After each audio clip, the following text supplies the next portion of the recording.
Balay gimanen tiniwayat nga dudul making iti Pave Ilocos Norte kaspaset iti guling-guling festival into no Miyerkules. Talo a grupo dagiti nagidemo iti panagaloto iti dudul baben iti panagkaod-kaod ken panagiduron dati belay ngaso iti agbalin tata nga dudul.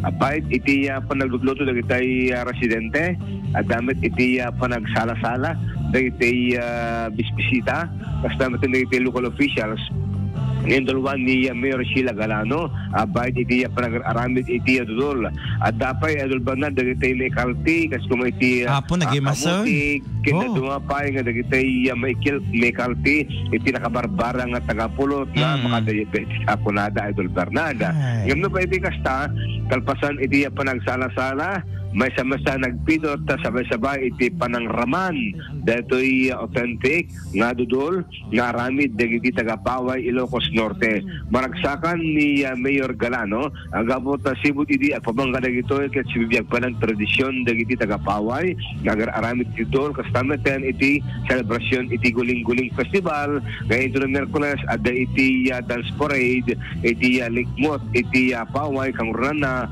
iti sangwanan iti paway church. Iti guling-guling festival ket celebration iti paway sakbay iti as Wednesday into no Miyerkules idol Bernard. Maragsakan met iti residente nga butak pabangga dagitoy patok palay nga tagilako ano produkto ti paway iti dudol ken dumapay aramid iti unas nga iso iti masamit kadagitay produkto masibig palay nga produkto iti paway Ilocos Norte mabenti managaramid iti dol linapet ken dumapay into no met bigat idol Bernard. Adong tumet dati panangapur dagiti palaspas iti St.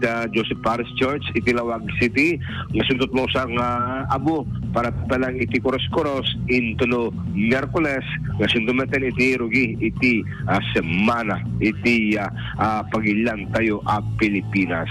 Idol Dennis Gabriel Alipio, Tatak, Armen. Maraming salamat, Idol Dennis. Manipod apoy jay paway kumakaway kadetoy guling-guling festival and of course detoy senyales and apo.